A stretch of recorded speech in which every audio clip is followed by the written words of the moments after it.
Hi, Donny Dave here. I'm back out having another go at some TET, TET UK, and this is the Great North Trail. This gate here where I'm parked is where I made it to last time I attempted this, and I ended up with a puncture, and this is where I repaired the puncture and decided to ride home from here. On today's trip I picked the TET up out of Huddersfield, so I have retraced my steps a little bit, just done one or two sections off-road that I have done previously, and I've just carefully ridden the lane where I got the puncture last time.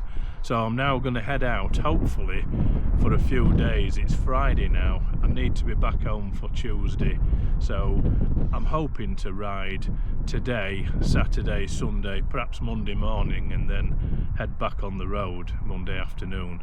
That's the plan anyway.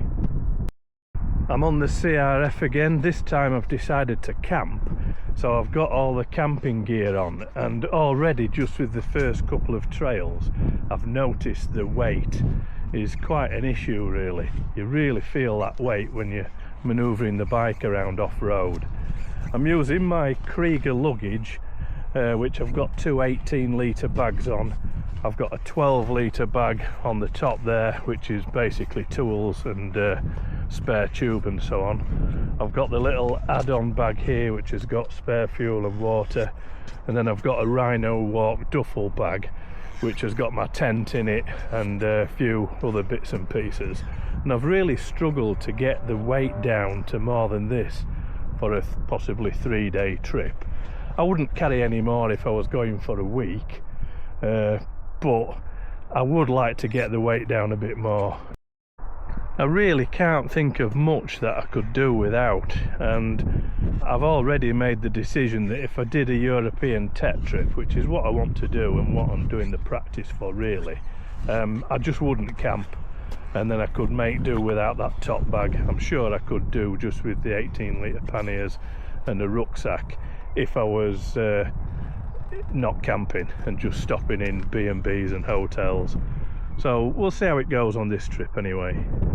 One thing I've found with all this luggage on, this is a downhill. I can't get my arse over the back of the bike because the top roll bag's in the way.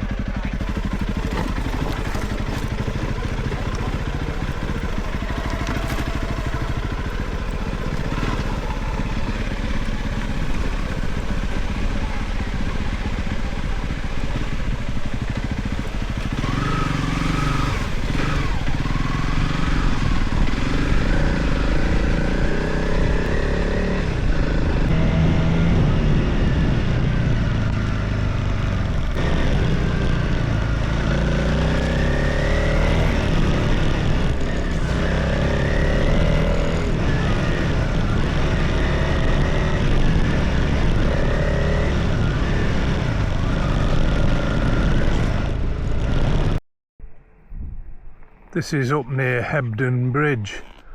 To say that's a fair-sized town, not far away, this feels really quite remote up here. It's just a nice trail to follow.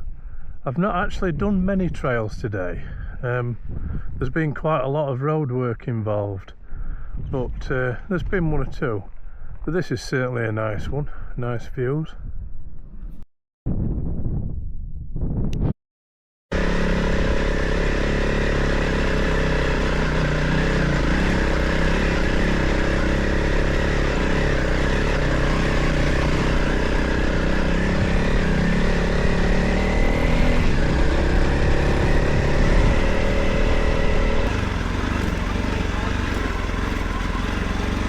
Quite a rocky descent down here. Just thought I'd keep the speed down, do it in first gear because there's a lot of weight on this bike. It's really top heavy as well. I think next time I carry the camping gear I'll put some front bags on back on the crash bars and put some of the heavy tools in there just to balance it out a little bit.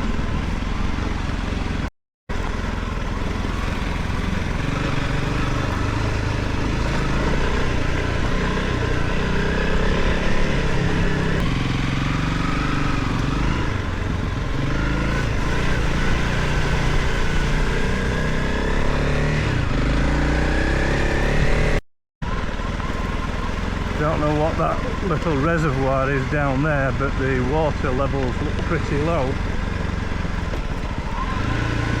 But we haven't had a great deal of rain for quite some time.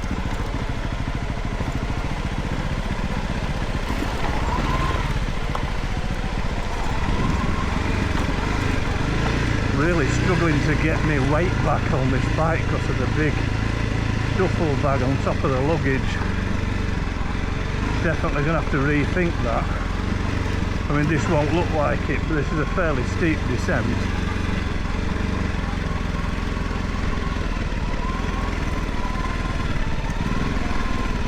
And I really feel like all my weight's on my arms.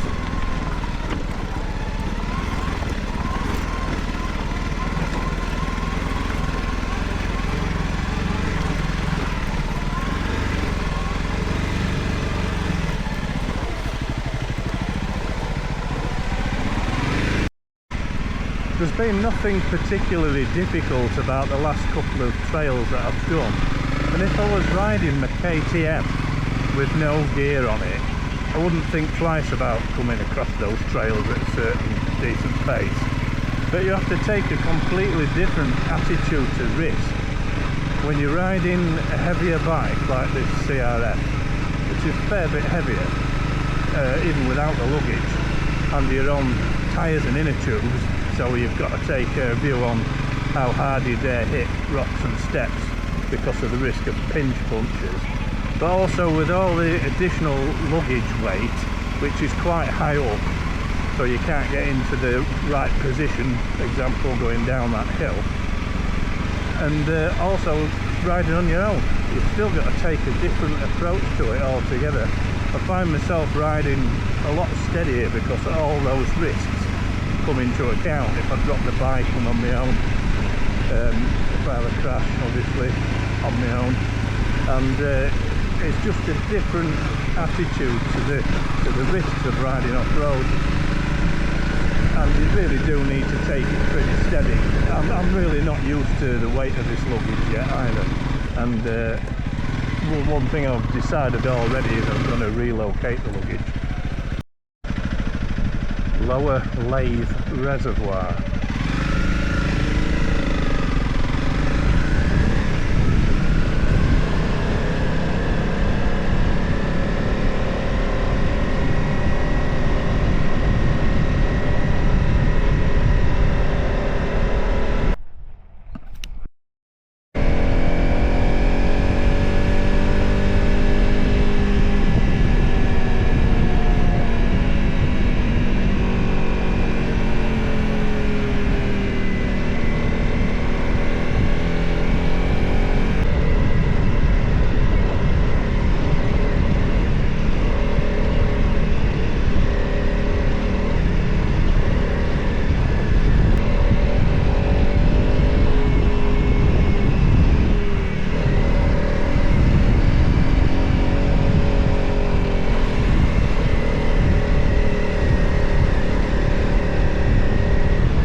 It's a cracking view from up here, really quiet. I've not seen a single person.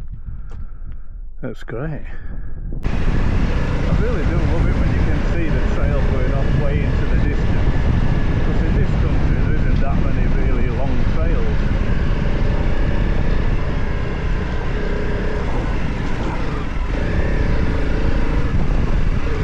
Back to sheep again now.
Decided to bring my little Coleman backpacking tent.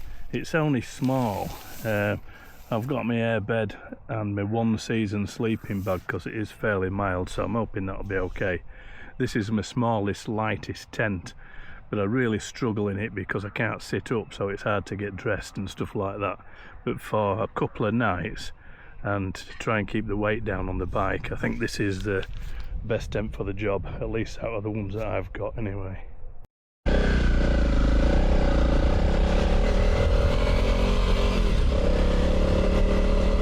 It's the beginning of day 2 of my trip. It was a great little campsite really. It was pretty quiet. I had a nice steak dinner in the pub, a few beers, and stayed until, I don't know, gone 11, so it was a fairly long night. It was a good meal, and got chatting to a couple of people, which is part of what travelling around's about really, isn't it? Just talking to random people that you meet. So back on the lanes now for day 2. This is the point that I got to yesterday, and I actually didn't do this lane because there was a horse. Well, there's a few horses on it, which was loose but had a harness on it like this one, and I wondered if it was a gypsy's horse, but I think it probably is. It's actually tied up. I don't want to get kicked by a horse, so I avoided it. It was late in the day as well, and I was looking for my campsite, so it's actually quite a tricky little lane, is this?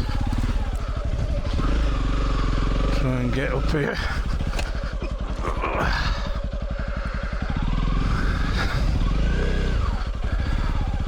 It's obviously not used very much.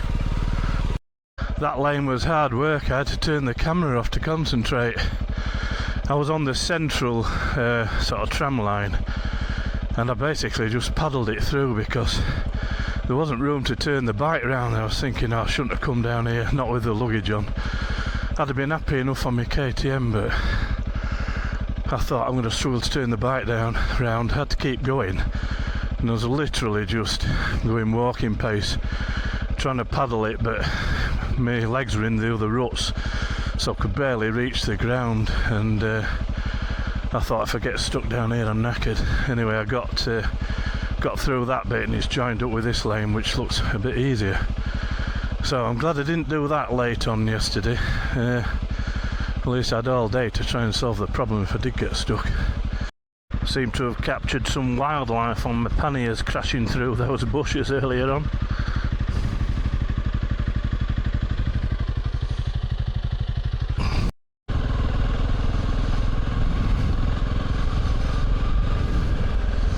Field full of cows here.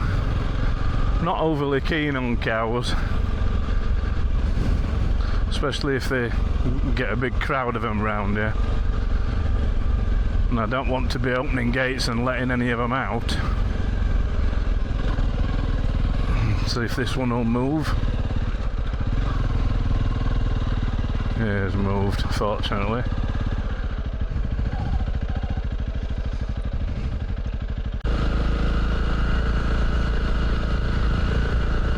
There's places like this where it's not obvious where the route is. I had 2 gates to choose from back there. Fortunately I chose the right one, but the only reason I chose it was there was no cows in that field, and I thought if I'm wrong it's less hassle turning round, not having to worry about cows getting out. But just following this line randomly across fields, it's hard to make out that there was ever well, it's effectively a road here. You can just about make it out. Then it joins up with something like this. It just kind of confirms that you're on track.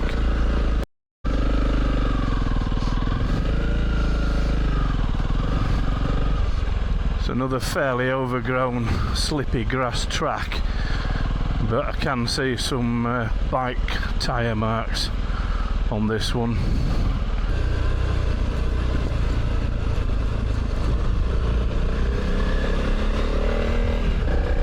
back to the gravel tracks now instead of the really overgrown ones.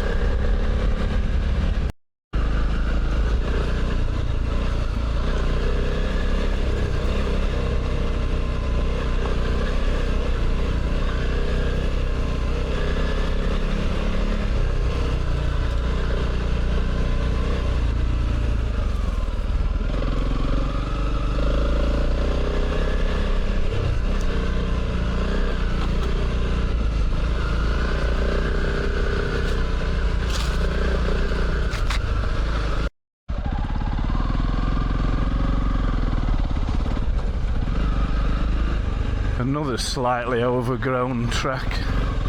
I'm not keen on these because I can't see the ruts.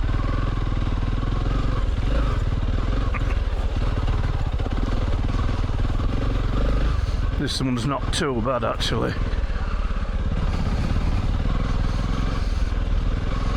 Problem is with this sort of thing, you set off down a lane, you think it looks okay, and if it gradually gets worse and worse and worse, you find you can't turn around because there isn't room.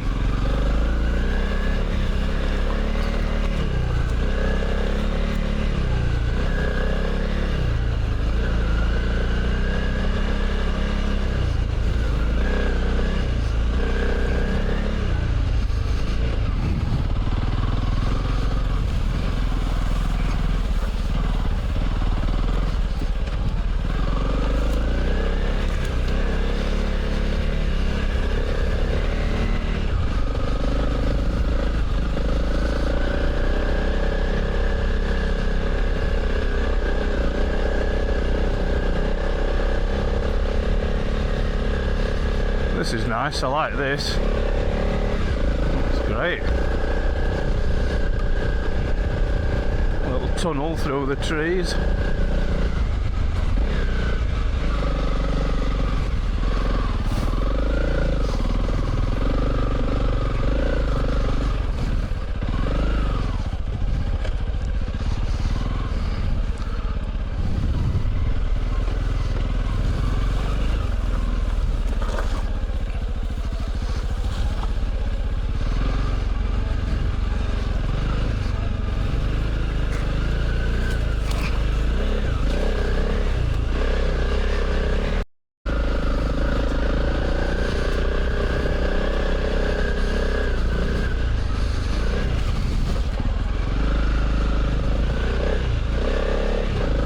I was busy enjoying the ride there and I've missed a trail somewhere. I've just followed that. I just kept following my nose and I'm not even on my map now, so that's not great. I've obviously gone wrong somewhere. I don't know, yeah. Miles off the track. So I've followed the wrong path.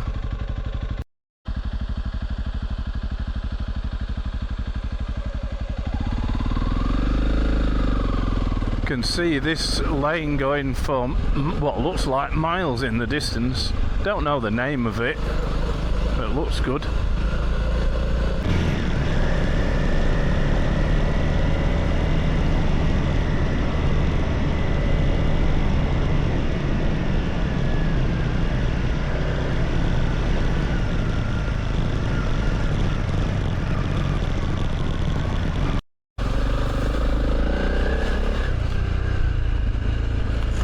Even though I camped out up here, I didn't set off particularly early.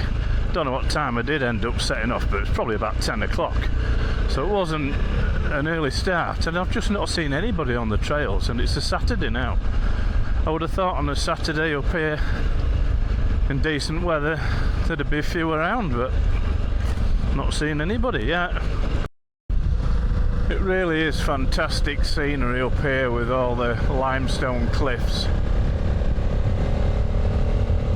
Yeah, looks like a popular spot. I guess it's walkers.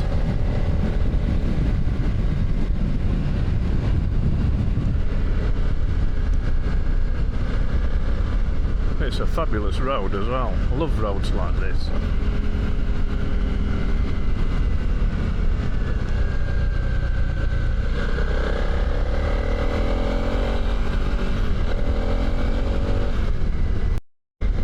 done my usual trick of just looking at the road and the scenery and ignoring my map, and I've gone like a mile past this turning that I should have taken, so I'm having to turn round and head back up this road. There's worse roads to take a wrong turn on, like.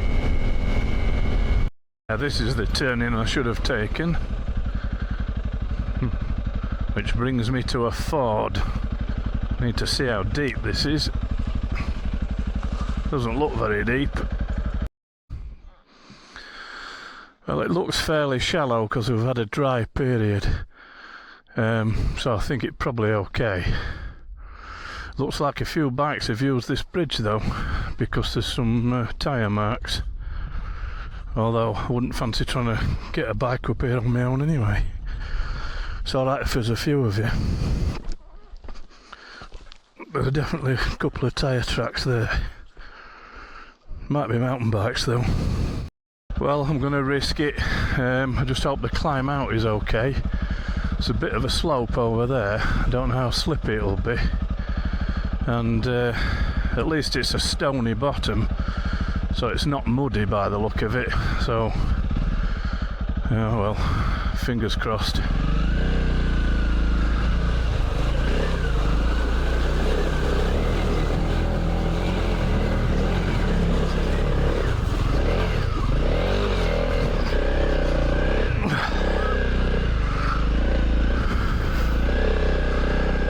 Blimey, that was deep in that end bit, so I'm soaked up to my knees now because I put my foot down, which I tried not to do, but I didn't want to risk dropping the bike in it to try and pick this up on my own. Yeah, see if a bike will stop here and have a look. Yeah, it was, this half was deep. Deeper than I thought it was, that. And there's a big rock there, I didn't see that. That's probably what knocked me offline. Yeah, that was a bit sketchy. Wow. Yeah, I'm wet right up to, well, beyond my knee now. So according to the map it's Kingsdale and that's the River Twiss. Yeah, it was good.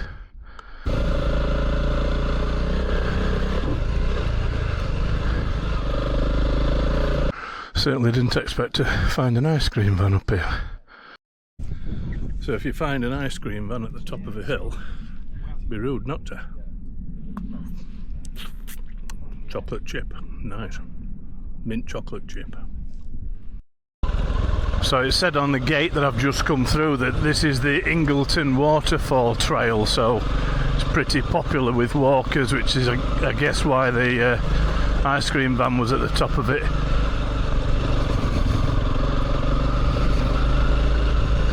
Certainly some nice views from up here.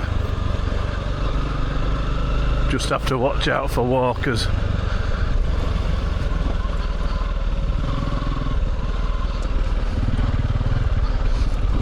Cheers, thank you.